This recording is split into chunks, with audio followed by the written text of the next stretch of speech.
Milet? Milet, may tumatawag sa'yo. Sa phone mo. Pakisakit na lang muna, please.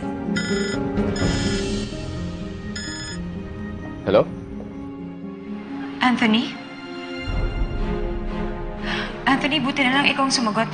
Kailangan kita... Bakit? Ba't ka tumatawag? Hindi ka dapat tumatawag dito.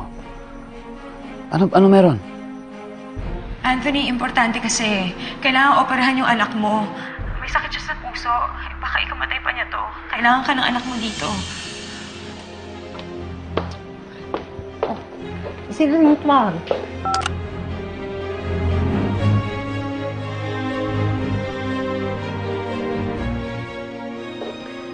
Tumawag si Sheila dito sa telepono mo. May sakit daw ang anak ko. Kailangan kong bumalik sa Cebu.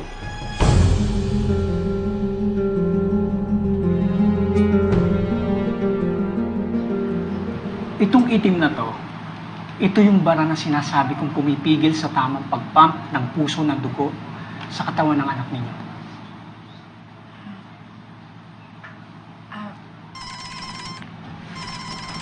Sandali lang ho, At ito na. Hello? Iba ka din, no?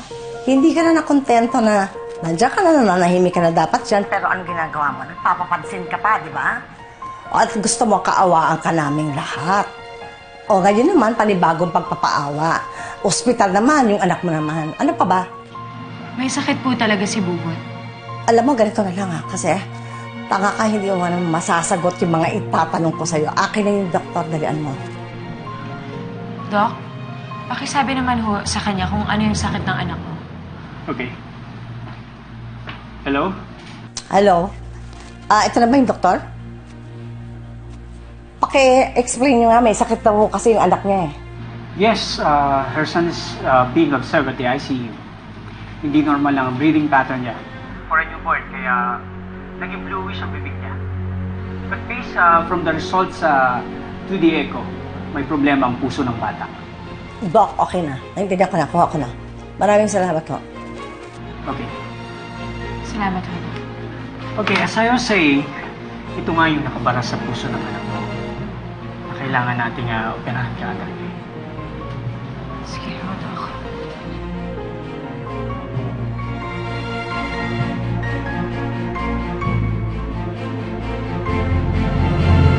Ano sabi? Totoo may sakit yung anak mo. Sensya na, pero I really have to go to Cebu. I'm sorry. Wala, naintindihan kita. Pero sandali, di ba may kapatid ka doon? Ha? Bakit hindi na lang yung kapatid mo ang pumunta? Milet, ako ang tatay, siyempre. Hindi ko naman pwedeng paubaya sa ibang yung bata. Kung may mangyari doon, konsenso ko yun, siyempre. Wala lang, naisip ko lang. O, so pupunta ka, magagamot mo ba? Doktor ka ba? Wala lang, naisip ko lang. Pero nakaintindihan kita. Salamat. Ba't di ka pa kumuha ng flight? Book na ako ng flight. Kasama mo na ako, kaya hindi kita talaga pag-iisipan na masama.